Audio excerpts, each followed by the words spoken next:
My family ignored me for 8 straight years on purpose. I always called, sent gifts. They never called me back, not even one visit. After pushing so hard, I got fed up and chose to end it. I changed my name. I sold my home, shut off my phone, vanished without a trace. 6 months later, ***. For 8 years, I let them drain me dry, convinced that love had a price tag. Then, one creamy envelope arrived, inviting me to a party where I'd finally discover the truth. I was never their daughter, just their emergency fund. The air in my Seattle apartment always felt a little too quiet, a little too empty, a constant hum of expectation that was never quite met. I was Eleanor, 34 years old, a senior accountant, the kind of person who documents absolutely everything. And that habit? It's the only reason I'm not bankrupt and broken right now. I was 26 when I landed my first real promotion. Junior accountant at Evergreen Financial Solutions in Seattle. It wasn't glamorous, but it was mine. Earned through 3 years of 70-hour weeks and enough spreadsheets to wallpaper my entire life. The first person I called was my father, Arthur. The phone rang 4 times before his voicemail picked up. "Hi, you've reached Arthur Maxwell. Leave a message." I left one, then another the next day, and another 3 days after that. He never called back. 1 week later, I was scrolling through Facebook during my lunch break when I saw it. 47 people gathered around my half-brother, Jeremy, at his high school graduation party. Balloons, a 3-tier cake, my father's arm wrapped proudly around Jeremy's shoulders. Both of them grinning like they'd just conquered the world. I hadn't been invited. I hadn't even known it was happening. Still, I sent Jeremy a congratulatory card with a $500 check from my father's bank tucked inside. I figured maybe the mail got lost. Maybe they tried to reach me and couldn't. I made excuses for them because that's what I'd been doing since I was 12. Since my mother died and my father remarried Catherine 2 years later. Jeremy cashed that check within 3 days. I know because I checked my bank statement obsessively, waiting for some acknowledgement, a thank you text, a phone call, anything. Nothing came. That was the first time I started keeping records. Call it professional habit. I'm an accountant, after all. Every unanswered call, every unacknowledged gift, every silence that stretched longer than the one before. I didn't know it then, but those records would eventually save my life. Or, at least, save me from losing everything I'd worked for.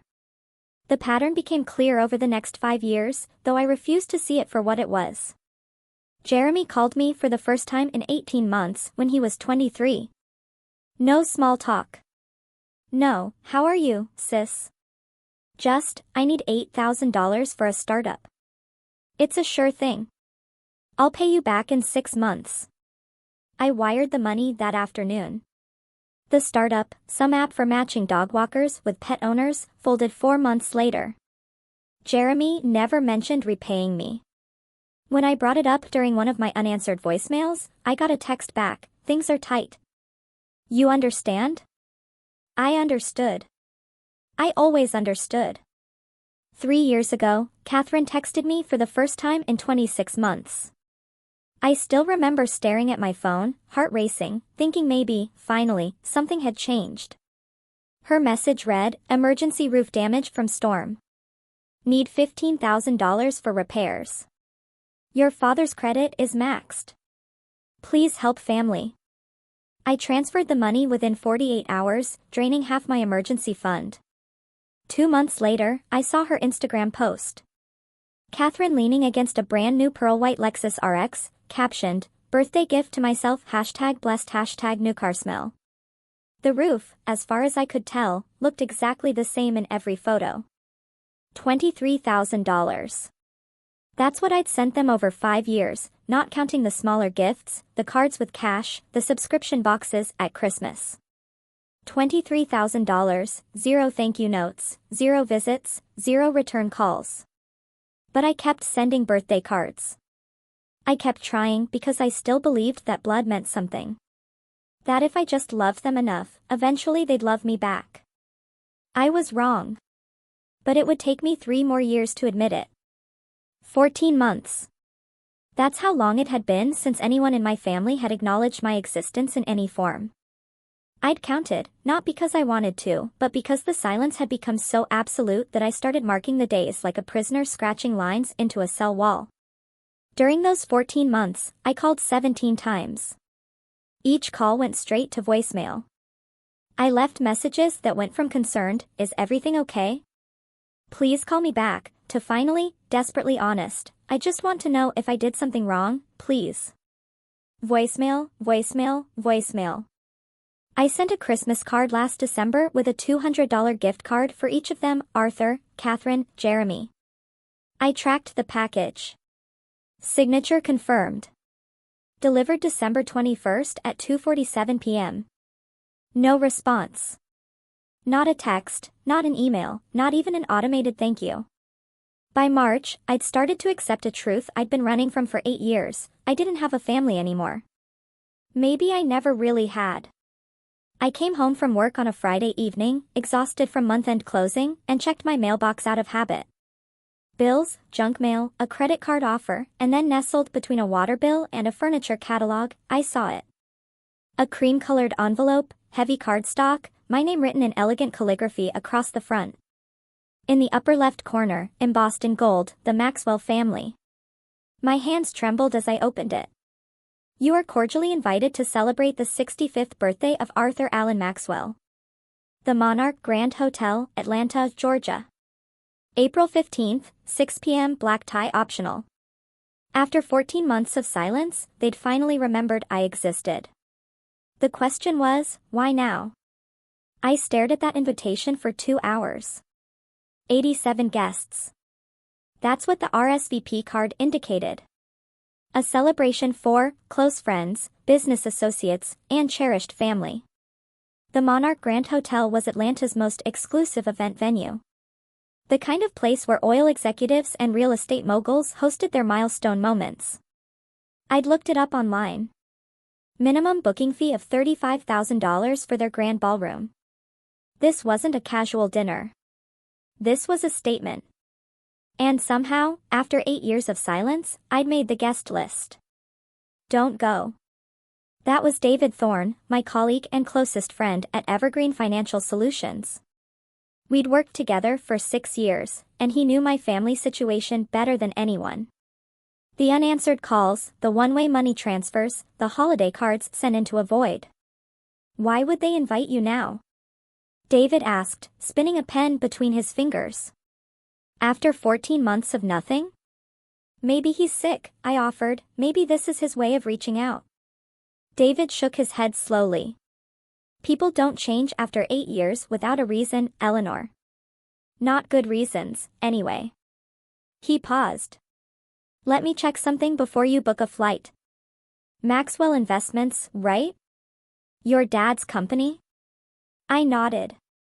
"Public filings are available through the Fulton County Clerk's office. Real estate LLCs have to report certain things. Let me just take a look as a favor." I wanted to argue. I wanted to believe the invitation meant my father had finally realized what he'd been missing, that he wanted his daughter back in his life. But the accountant in me, the part that had been keeping records for 8 years, knew David was right. Something about this invitation didn't add up. "Okay," I said quietly. "Check, but I'm probably going anyway." David called me 3 days later at 9:47 p.m. I was in my pajamas, halfway through a glass of wine, trying not to think about whether I should buy a new dress for the party. "You need to see this," he said. "I'm sending you a file right now." My laptop chimed. The email contained a PDF, 17 pages of public filings, court documents, and lien records for Maxwell Investments LLC. What I read made my stomach drop. Hawthorne Heights. That was my father's flagship project. 12 luxury townhouses in a gated community on the outskirts of Atlanta. According to these documents, construction was 7 months behind schedule. The original completion date was September of last year. It was now April, and the frames weren't even finished. It got worse. 3 contractors had filed lawsuits for non-payment, Garcia Builders for $89,000, Volt Electric for $67,000, and Cascade Plumbing for $124,000. Total outstanding, $280,000. The bank loan from Capital One Trust, $2.1 million at 8.5% interest, had an extension deadline of April 20th, 5 days after the birthday party. If he doesn't secure additional capital by the 20th, David explained, the bank can call the entire loan, force a sale, the project goes into receivership. I did the math. Even selling the partially completed units wouldn't cover the debt. Arthur Maxwell was about to lose everything. And how much would he need to stay afloat? Roughly $150,000, just enough to pay the contractors and convince the bank to extend. I had $127,000 in my savings account. Suddenly, the invitation made perfect sense. They don't want me there, I whispered. They want my money. I bought the plane ticket anyway. $342 one-way Seattle to Atlanta, April 14th, arriving at 6:15 p.m. the night before the party. I told myself I needed to see this through. I needed to look my father in the eyes and understand once and for all whether I'd ever been anything more than a financial safety net. But I wasn't going in blind. Not this time. The night before my flight, I spent 4 hours printing documents, bank statements from the last 8 years showing every transfer I'd made to the Maxwell family, dated, annotated, highlighted. Screenshots of text messages. Call logs from my phone carrier. Receipts for gifts sent via registered mail with signature confirmation. I organized everything into a manila folder, then copied the key documents onto a USB drive that I tucked into my carry-on. Old habit. Always have a backup. At 7 a.m. on April 14th, I called David from the gate. If you don't hear from me in 48 hours, I said, send everything to my personal email, the bank statements, the court filings, all of it. Eleanor, this is insane. You know what they're planning? Why walk into the trap? I watched the boarding announcement flash on the screen. Because I need to know. I need to hear them say it, or not say it. I need to close this chapter one way or another. David was quiet for a long moment. Be careful and call me the second you're out of there. I will. I boarded the plane with 8 years of evidence in my bag and a knot in my stomach that wouldn't loosen. I wasn't going to Atlanta to reconcile. I was going to find out the truth, whatever that cost me. The Monarch Grand Hotel looked exactly like its website photos and exactly like the kind of place where I didn't belong. Crystal chandeliers the size of compact cars.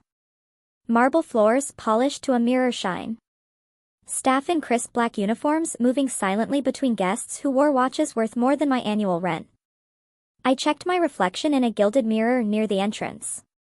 My dress was black, simple, purchased from TJ Maxx for $89 during last year's clearance sale. It was the nicest thing I owned. Here, surrounded by Valentino gowns and Tom Ford suits, I looked like the hired help.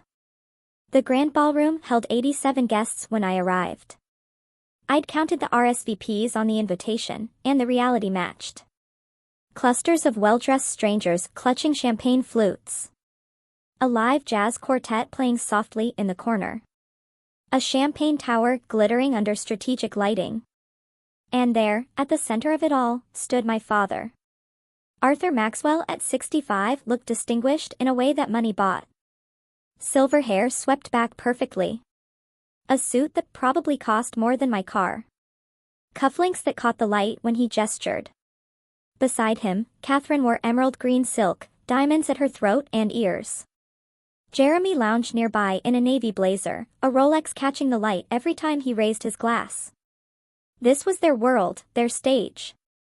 Every person in this room was here to celebrate Arthur Maxwell's success, his taste, his status. And I stood at the edge of it in my $89 dress, clutching a manila folder inside my bag like a lifeline. Catherine spotted me first. Her smile flickered just for a moment before settling into something that looked almost welcoming. Oh, she said, loud enough for nearby guests to hear. You actually came. My father turned at Catherine's words, and for a split second, I saw something flash across his face. Surprise? Calculation? It vanished before I could name it, replaced by a wide smile that didn't reach his eyes. Eleanor. He crossed the distance in 3 strides, arms outstretched. My daughter. It's been too long. 8 years, Dad. Has it really? He pulled me into a hug that felt rehearsed. Time flies. You look wonderful. I called 288 times. You never answered. Catherine inserted herself smoothly, her hand on my father's arm. We've been so busy with the business. You know how it is. Real estate never sleeps. Jeremy drifted over, champagne sloshing slightly in his glass. Hey, sis, looking good. Got anything exciting going on? New job? New investments? Do you need more money for another startup, Jeremy? His smile tightened. Just making conversation. Around us, guests glanced our way with polite curiosity. The prodigal daughter returned for the patriarch's celebration. I could see them constructing the narrative in their heads. Family reunion. Heartwarming moment. Perhaps a toast later about the importance of togetherness.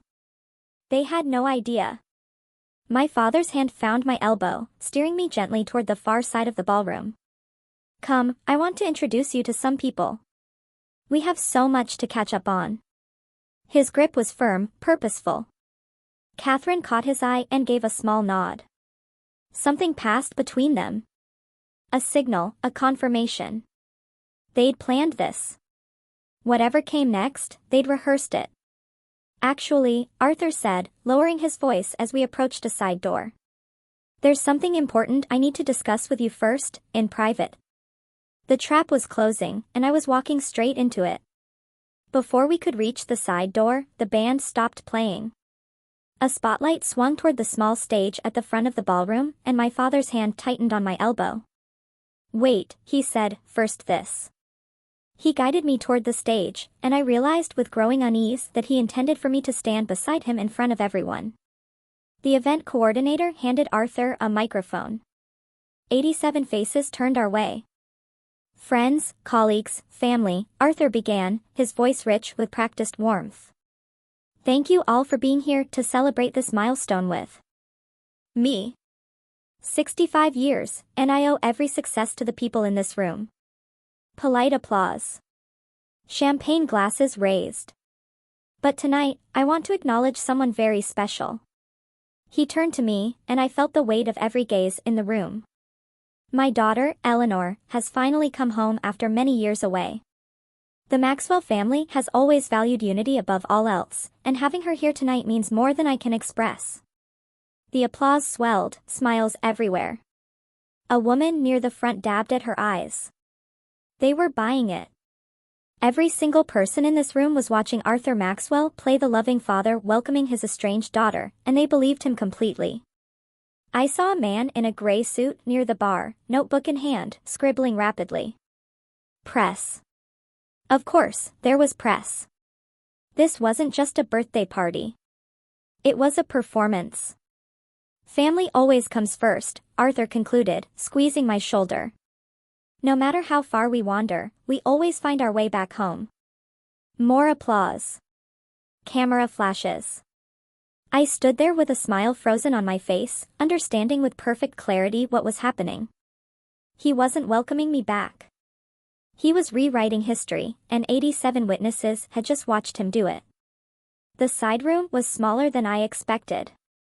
A private parlor adjoining the ballroom, decorated in the same opulent style, but without the crowd. A mahogany table sat at its center, and on that table lay a stack of documents. Catherine and Jeremy were already inside, waiting. The door clicked shut behind us, muffling the sounds of the party.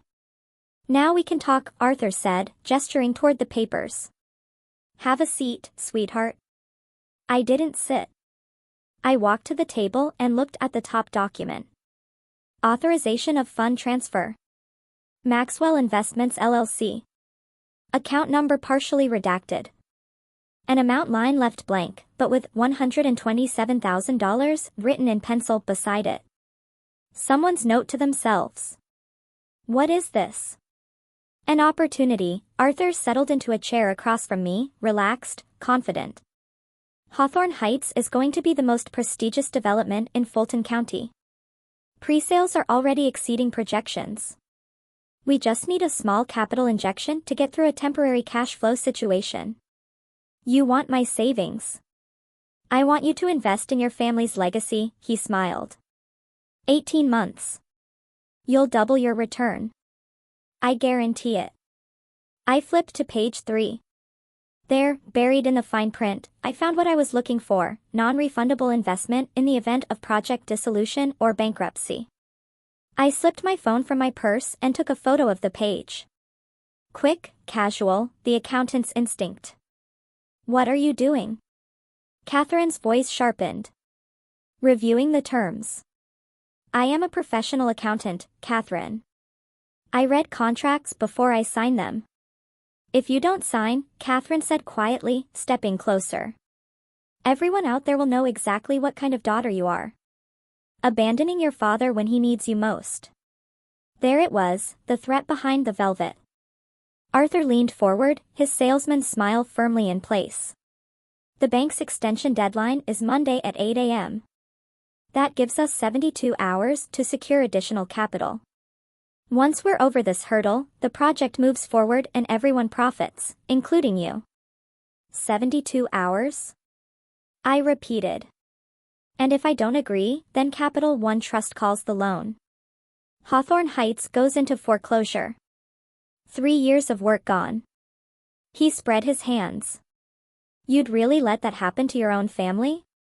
Jeremy chimed in, lounging against the wall with his champagne.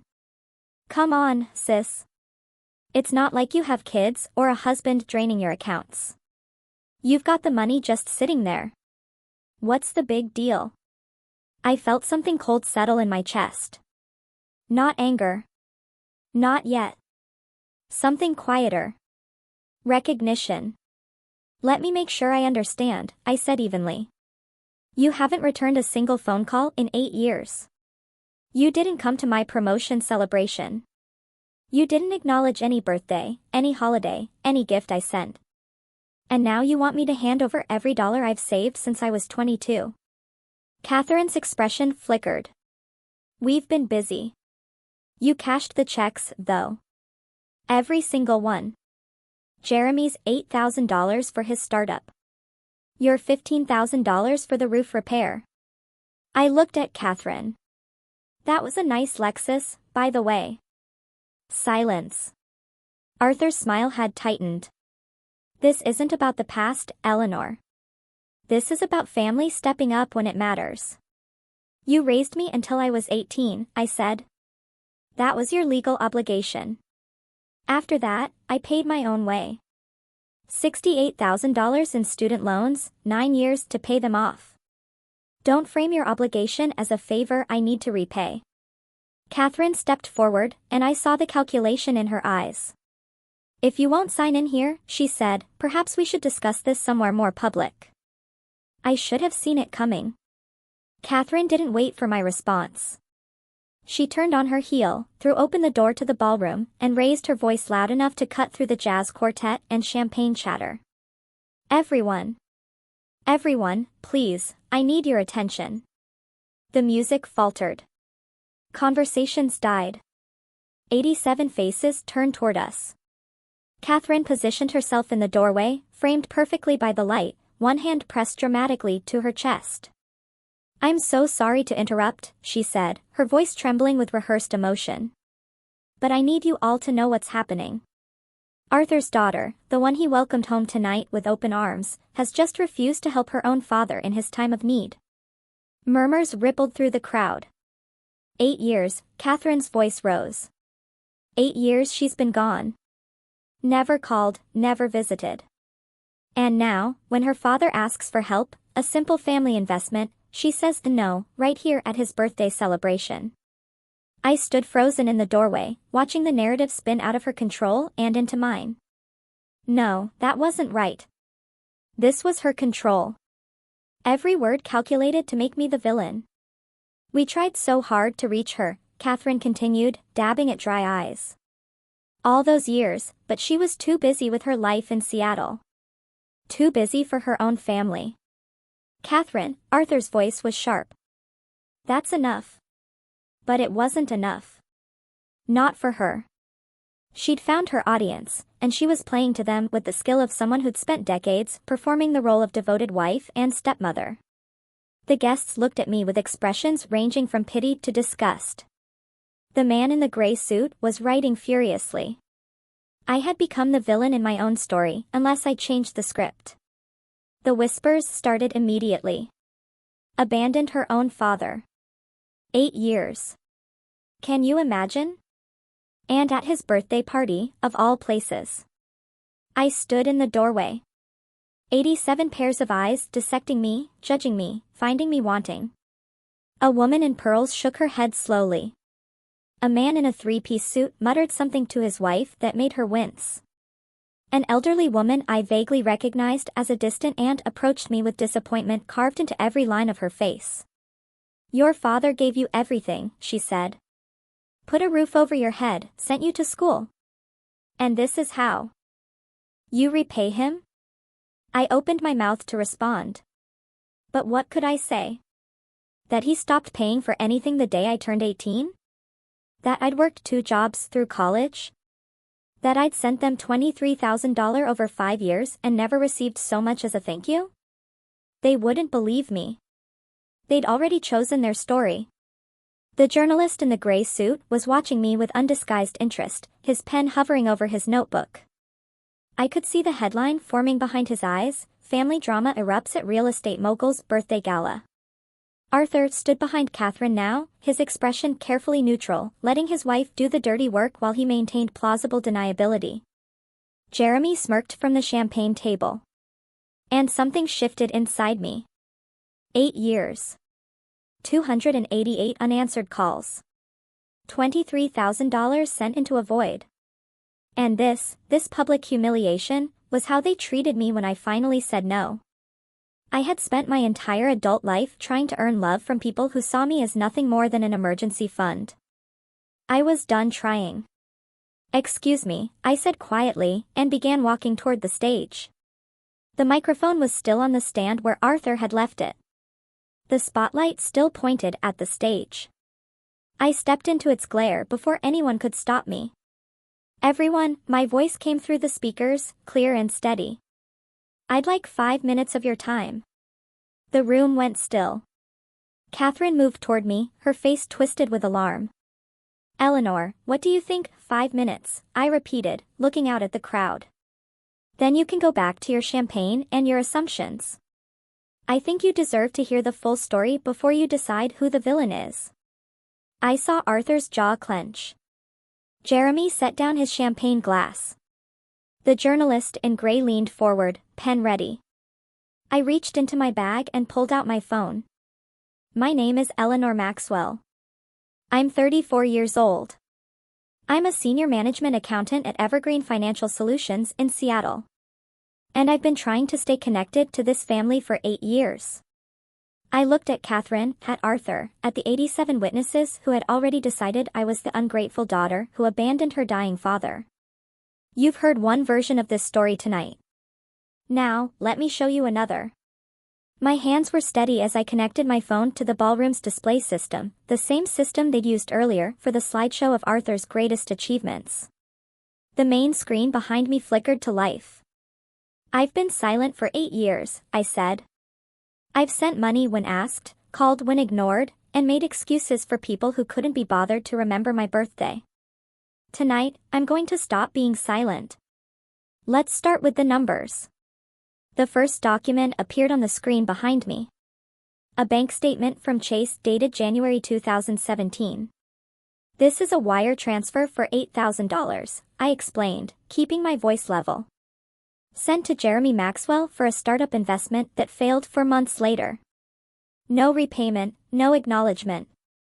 I swiped to the next image. March 2021, $15,000 transferred to Catherine Maxwell for emergency roof repairs. I let that sit for a moment. 2 months later, Catherine posted a picture of her new Lexus on Instagram. The roof, as far as I know, remains unchanged. Murmurs from the crowd. Catherine's face had gone pale. Over the past 8 years, I have transferred $23,000 to members of this family. Every single transfer is documented here. Bank statements, wire confirmations, dates, amounts. I pulled up the call log next. 3 pages of outgoing calls, each one highlighted in yellow. 288 phone calls, all outgoing. You can see the duration here. Most of them end at 0 minutes and 0 seconds. That's what happens when you go straight to voicemail. Someone in the crowd coughed nervously. And here, I switched to a screenshot, are the only 2 text messages I've received from this family in 8 years. Both requesting money. No, how are you? No, happy birthday. No, we miss you. The elderly aunt who'd scolded me earlier was staring at the screen with her mouth slightly open. I'm not asking you to feel sorry for me, I said. I'm showing you facts, because someone just told this room that I abandoned my family. The numbers suggest a different story. I looked directly at Arthur. Your turn to explain, Dad, or should I keep going? Arthur's face had gone from confident to granite. He didn't move. Fine, I said. Let me continue. I pulled up the next set of documents, the public filings David had sent me. Hawthorne Heights, 12 luxury townhouses, my father's flagship project. I pointed to the screen. These are public records from the Fulton County Clerk's office. Anyone in this room can verify them. The first filing appeared. A lawsuit from Garcia Builders dated October of last year. $89,000 in unpaid invoices. 3 contractors are currently suing Maxwell Investments for non-payment. Total outstanding, $280,000. I heard someone gasp. An older gentleman near the bar set down his drink very carefully. The project is 7 months behind schedule. The bank loan, $2.1 million from Capital One Trust, has an extension deadline of April 20th. That's 5 days from now. I pulled up the final document. The authorization of fund transfer I'd photographed 30 minutes earlier. This is what they asked me to sign tonight. See this clause here? Non-refundable investment in the event of project dissolution. That means if the project fails, which it very well might, I lose everything. The room had gone completely silent. They didn't invite me to this party because they missed me, I said. They invited me because they needed $127,000. That's my entire life savings, 12 years of work. And they wanted me to hand it over with no recourse if it all collapses. I looked at the journalist who was writing so fast his hand was blurring. You want to verify any of this? Fulton County Clerk's office. Case numbers are right there on the screen behind me. Arthur finally spoke. Eleanor, you're destroying this family. No, Dad. You already did that. Arthur stepped toward the stage, his composure cracking like thin ice. This is private family business, he said, his voice carrying that authoritative boom he used to close deals. Eleanor is clearly emotional and confused. I'm a certified management accountant, Dad. I literally analyze financial documents for a living. I'm not confused. Catherine rushed forward, heels clicking against the marble. She's trying to sabotage us. Years of silence, and now she shows up to humiliate her own father in front of his friends and colleagues. You invited me, Catherine, I said. You sent the invitation to my address. We were trying to include you to bring the family together. I held up my phone, still connected to the display. Should I pull up the email you sent to Dad's lawyer 6 weeks ago? The one where you specifically mentioned my savings account and discussed the necessity of presenting a unified family front to secure my cooperation? Catherine's face went white. How did you? I have access to Dad's company email, which he shares with his business partner, who shares an accountant with my firm. I kept my voice calm. I'm very good at my job, Catherine. Jeremy pushed away from the bar, swaying slightly. This is ridiculous. She's just mad because she never fit in. She never, Jeremy. Arthur. Cut in sharply. Stop talking. But Jeremy was already past listening. We're supposed to pretend she's some kind of victim? She left. She moved across the country and barely called. 288 calls, I said quietly. Would you like me to show the log again? Silence. The journalist's pen had stopped moving. He was just staring now, transfixed by the unfolding disaster. In the crowd, I saw a man I recognized from the news, a real estate developer who'd partnered with my father on 2 previous projects. He was already heading for the exit. The first person to speak was not who I expected. He was an older gentleman with silver hair and the bearing of someone who'd spent decades closing boardroom deals. I recognized him from the earlier slideshow, Robert Harrison, one of my father's oldest business associates. Arthur. His voice carried across the silent ballroom. You owe $300,000 to contractors and you're throwing a party that cost what? $50,000? $60,000? Arthur's jaw tightened. Robert, this isn't. I was going to invest another $200,000 in your new development next month. Robert set down his champagne glass with a decisive clink. I think I'll be reconsidering that. He walked toward the exit without looking back. The elderly aunt who had scolded me earlier approached the stage, her face transformed by something that looked like genuine regret. Young lady, she said quietly. I owe you an apology. I had no idea. Arthur always said you were too busy to visit, that you preferred your independence. I preferred a family that returned my phone calls, ma'am. She nodded slowly, then turned to look at Arthur with an expression I couldn't quite read. Disappointment? Disgust? Both. More guests were leaving now. Not rushing. This crowd was too polished for that, but definitely leaving. The whispers had changed direction. Lawsuit against contractors. Tried to take her savings. She had receipts for everything. I saw Catherine trying to intercept departing guests. Her smile desperate. This is all a misunderstanding. She's always been difficult. Arthur is a wonderful father. No one was stopping to listen. The journalist in gray caught my eye and nodded once. Not approval exactly, more like acknowledgement. This was a story now. It would be in print by morning. Arthur stood alone in the center of his own party, watching his empire crumble in real time. I stepped down from the stage. The remaining guests parted for me like I was carrying something contagious. Or maybe something they didn't want to catch. Failure. Scandal. The truth. Arthur intercepted me halfway to the door. Up close, I could see the lines around his eyes, the gray at his temples, the desperate calculations still working behind his expression. Eleanor, his voice had dropped low for only me to hear. You've made your point. Now, let's talk about how we fix this. There's nothing to fix, Dad. I'm your father. Doesn't that mean anything? I looked at him, really looked, and I felt something I hadn't expected. Not anger, not triumph, just a deep, hollow sadness. I spent 8 years trying to be your daughter, I said. You spent 8 years treating me like a backup bank account. I'm done auditioning for a role I was never going to get. I pulled the authorization of fund transfer from my bag, the copy I'd photographed earlier.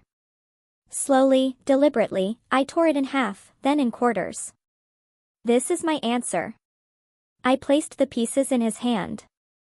Catherine was crying now. Real tears or performance, I couldn't tell.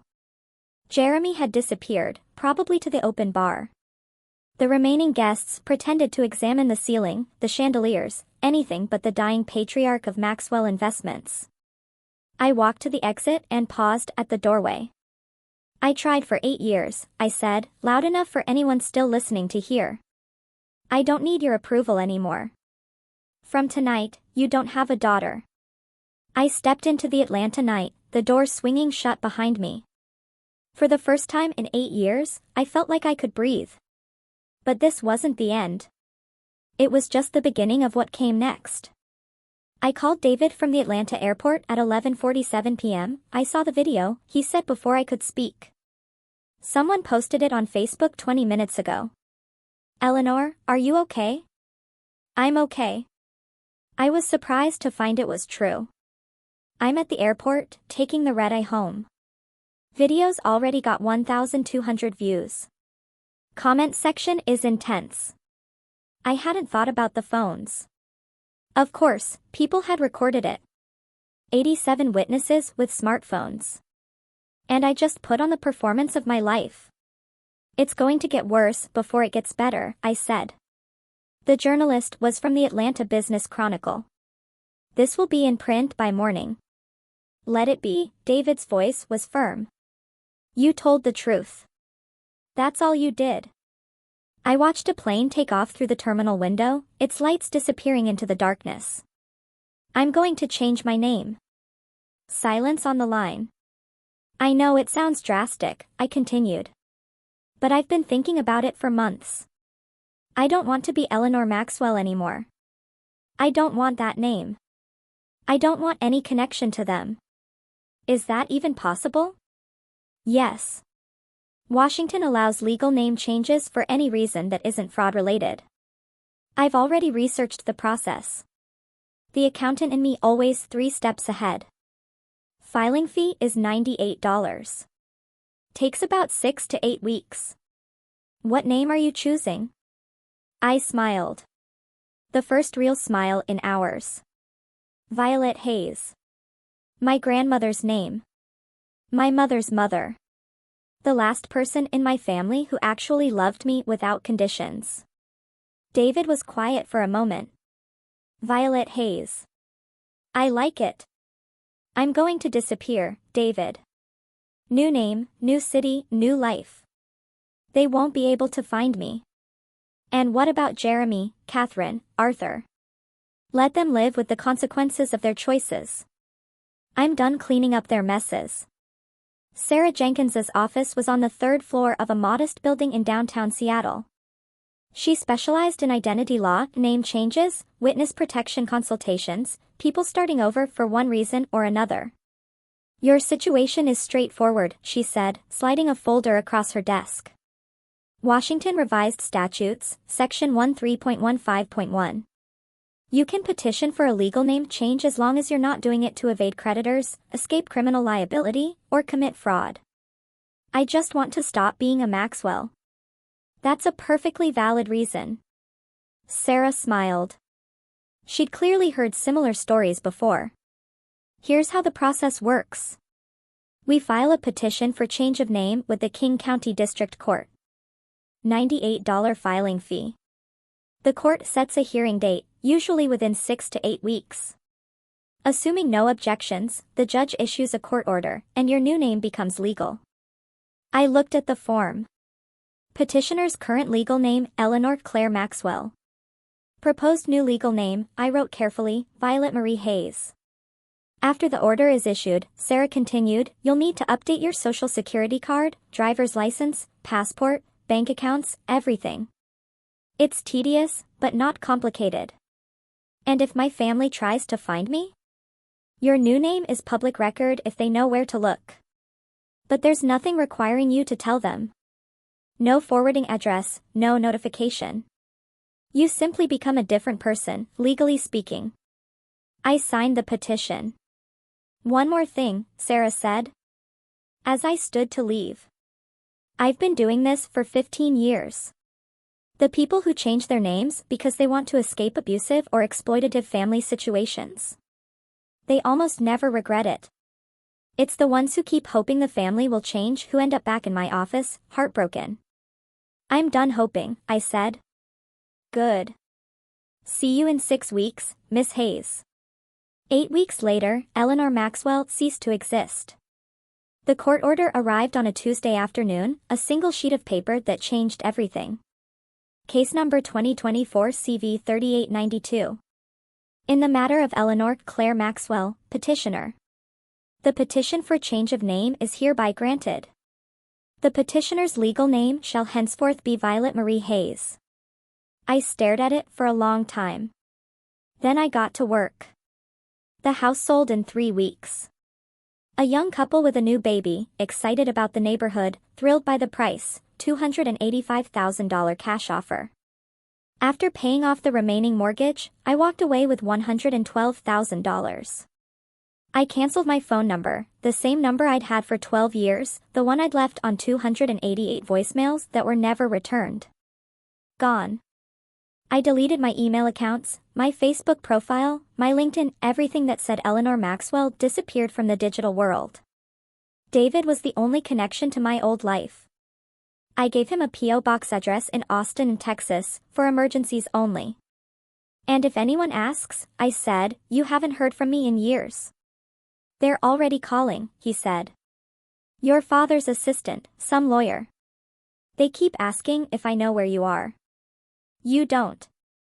That's the truth. He nodded. Be safe, Violet. It felt strange hearing that name out loud. Strange, but right. I boarded a plane to Austin on a gray June morning. New city, new name, new beginning. The woman who stepped off that plane wasn't Eleanor Maxwell anymore. The invisible daughter, the endless giver, the emergency bank account. She was Violet Hayes. And for the first time in her 34 years, she belonged to nobody but herself. David called me in November. I thought you'd want to know, he said. It's over. I was sitting in my new apartment in Austin, watching rain streak down the windows. 11 stories up, overlooking the Colorado River. Small, but mine. Hawthorne Heights foreclosed in July. Capital One Trust couldn't secure additional capital. The project went into receivership. The bank took a loss of about $800,000. Your father? David paused. He lost everything. Eleanor? Violet, sorry, I'm still getting used to that. I didn't feel the satisfaction I'd expected. Just a hollow finality, like watching a building you used to live in finally collapse. The Atlanta Business Chronicle ran a follow-up piece last month. David continued. Local developer's family drama goes viral. 23,000 views online. They interviewed some of the guests from the party. Nobody's investing with him anymore. And the house, the River Oaks property, went on the market in September. He needed to sell to cover the contractor lawsuits. The article said he's renting a condo in the suburbs now. I thought about the man I'd seen at the party. Silver hair, Tom Ford suit, surrounded by admirers. The patriarch of the Maxwell family, master of his domain, now living in a rental condo. His reputation in ruins. The Atlanta Real Estate Developers Alliance voted to revoke his membership, David added. Conduct unbecoming or something like that. He's essentially blacklisted from every major deal in the city. I closed my eyes. Thank you for telling me. Are you okay? Was I? I wasn't sure. I didn't feel victorious. I didn't feel vengeful. I just felt distant, like I was reading about someone else's life. I'm okay, I said. I'm building something new. Jeremy tried to find me first. David told me about it in January. My half-brother had apparently spent 3 weeks attempting to track me down through every channel he could think of. He messaged my old Facebook account, deactivated, called my old phone number, disconnected, emailed my old Gmail, account no longer exists. He showed up at Evergreen Financial Solutions asking for Eleanor Maxwell. The receptionist told him, no one by that name works here. Because Violet Hayes' personnel file made no mention of a previous identity. He even drove to my old house in Seattle. The new owners, understandably confused, told him the previous owner had moved 6 months ago. No forwarding address. No, they didn't know where. He seems desperate, David said. Not hostile, just lost. I processed this information carefully. Jeremy had never been cruel. Exactly. Just entitled, thoughtless. The product of parents who'd given him everything and expected nothing. He sent a letter to your old address, David continued.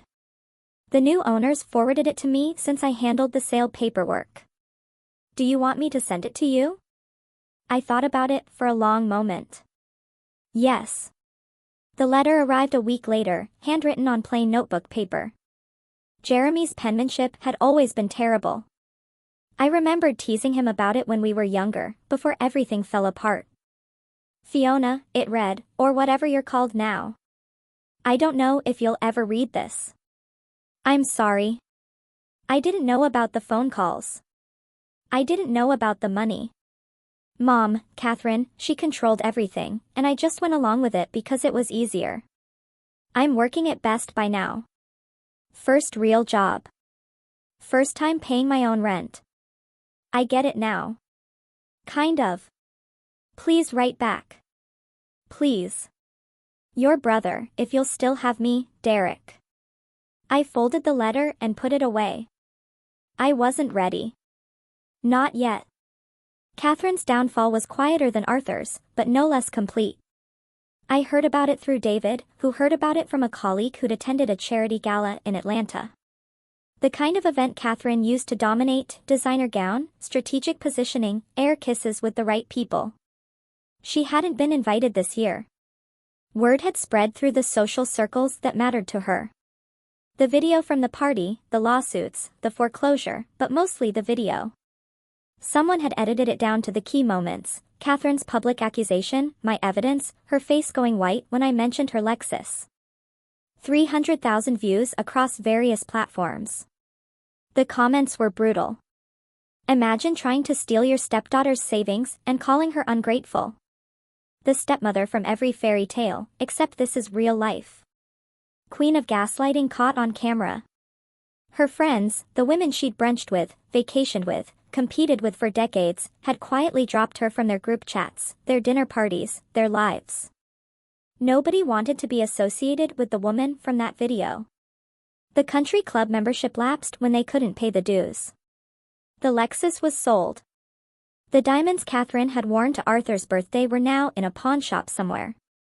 And the marriage, according to David's sources, was hanging by a thread. Arthur blames her for the public confrontation, he reported. Says if she just kept quiet, they could have handled it privately. They've been fighting constantly. I imagine them in their rental condo, the walls closing in, each of them pointing fingers at the other while their carefully constructed lives crumbled around them. I didn't feel sorry for Catherine, but I didn't feel triumphant either. I just felt free. My father hired a private investigator in February. David discovered this by accident. The investigator had called Evergreen Financial Solutions asking questions about a former employee named Eleanor Maxwell. Standard due diligence, he'd claimed, background check for a financial matter. The receptionist, properly trained, had declined to provide any information. According to David, the investigator was charging $3,000 a week. For 2 months, Arthur Maxwell paid someone to search for a daughter who didn't exist anymore. Eleanor Maxwell's trail ended at King County District Court Case Number 2024 CV03892, but Washington law didn't require that name change records include the new name in public-facing documents without a court order, which required proving harm. My father couldn't access the sealed portion of the file. The investigator told Arthur, it's a dead end. She changed her name, sold her house, canceled all her accounts. If she doesn't want to be found, she won't be found. $24,000. That's what my father spent trying to locate me. The irony wasn't lost on me. 8 years ago, he couldn't be bothered to return a phone call. Now he was hemorrhaging money he couldn't afford, desperately searching for the daughter he'd ignored for a decade. He called the investigator off last week, David added, said he couldn't afford to continue. I sat with that information for a long time. Part of me, a small, stubborn part I'd been trying to silence for months, wondered if this meant he actually cared, if losing everything had finally made him see what he'd thrown away. But the larger part of me knew better. He wasn't looking for his daughter. He was looking for his last remaining asset. And that asset had made herself impossible to find. Winter in Austin was mild and beautiful. I'd found an apartment in the South Congress area, 11 floors up with floor-to-ceiling windows that looked out over the Colorado River. On clear days, I could see Mount Bonnell in the distance. On most days, I watched the city and felt something I hadn't experienced in years: peace. My new job at Southwest Capital Management was everything my old position had been, minus the baggage. Same work: audits, reconciliations, the satisfying puzzle of making numbers balance, different context, different name on my desk, different person answering when someone called. Violet, can you look at these quarterly projections? Violet, lunch in the break room. Violet, we're doing drinks Friday. You in? Every time I heard that name, something settled a little deeper in my chest. I'd made friends, real ones. Chloe from accounting, who loved true crime podcasts. Michael from legal, who made the best coffee and always shared. The Thursday night yoga class where nobody knew anything about me except that I showed up every week. Christmas was approaching. And for the first time in 8 years, I didn't buy cards for the Maxwell family. I didn't agonize over gift selections that would never be acknowledged.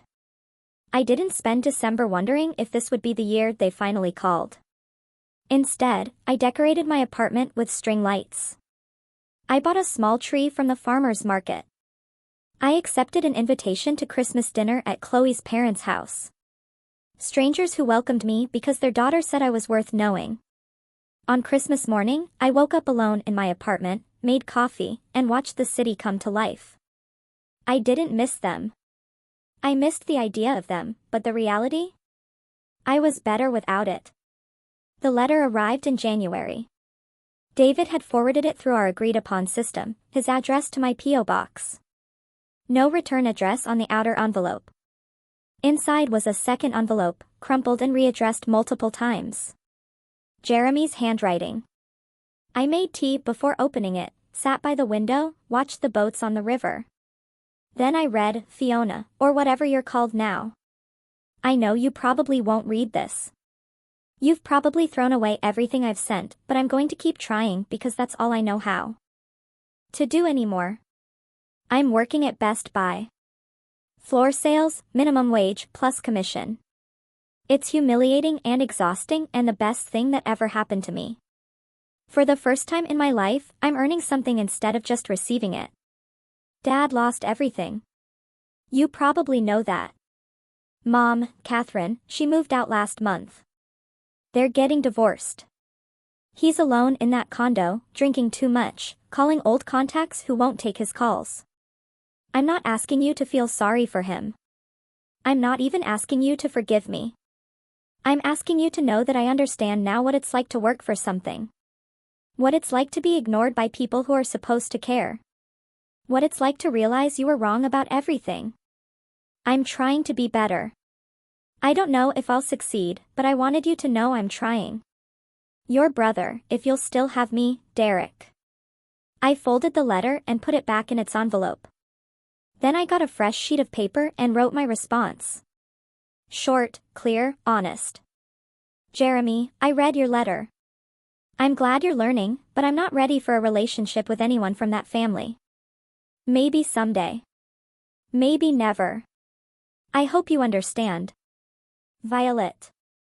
I mailed it the next day. No return address. Here's what nobody tells you about setting boundaries: it feels selfish until it doesn't. For 8 years, I'd measured my worth by how much I could give to people who never gave back. Every unanswered call was a test I'd failed. Every ignored gift was proof I wasn't trying hard enough. I'd built my entire identity around being the good daughter, the reliable one, the family member who always showed up. And what had it gotten me? A spot at a birthday party designed to extract my life savings. Sitting in my Austin apartment watching the winter light, I finally understood something that had taken me 34 years to learn. Boundaries aren't walls. They're not about shutting people out. They're about deciding who gets access to your life and on what terms. I didn't hate Arthur. I didn't hate Catherine. I didn't even hate Jeremy, who was finally starting to become the person he should have been all along. I just didn't have space for them anymore. My therapist, yes, I'd started seeing one, a gentle woman named Dr. Evelyn Reed who specialized in family estrangement, called it radical acceptance. You're not responsible for their choices, she said during one of our sessions. You're only responsible for yours, and you chose to protect yourself. That's not selfish. That's survival. I thought about all the years I'd spent hoping they would change. All the energy I'd poured into a relationship that only flowed one direction. Now I use that energy for other things. For friendships that nourished me, for work that fulfilled me, for a life that was mine alone. It wasn't revenge. It wasn't anger. It was something simpler and more powerful, self-respect. And that, I realized, was worth more than any inheritance could ever be. Spring came to Austin in early March. Cherry blossoms lining the streets. Sunshine breaking through the clouds. The whole city exhaling after months of gray. I was sitting at my favorite coffee shop near the waterfront. Laptop open. Reviewing projections for a client meeting when my phone buzzed. Dinner tonight. That new Thai place? Chloe. I smiled and typed back, yes. 7 p.m. perfect. Bring your appetite. I'm ordering everything. I closed my laptop and looked out the window. A young couple walked by with a stroller. An old man fed pigeons on the corner. A group of tourists took photos of the bridges. Ordinary moments, the kind I'd spent 8 years waiting to share with a family that never wanted to share them with me. Now I shared them with people who actually showed up. My savings account was recovering, slower than before, but steady. Southwest Capital Management had offered me a senior position with a raise. I was thinking about buying a small condo, maybe something with a view of the river. For the first time in my life, I was making plans without factoring in what my family might need from me. I used to think that family was blood, that being a Maxwell meant something fundamental about who I was and what I owed, that if I just tried hard enough, loved hard enough, gave enough of myself, eventually they would love me back. I was wrong. Family is the people who choose to be in your life. Who call you back, who show up without being asked, who want nothing from you except your presence. I'm Violet Hayes now, 35 years old, an accountant. And for the first time in my life, I know exactly who my family is. They're the ones who chose me, just as I am. Have you ever had to walk away from people you loved, just to find yourself?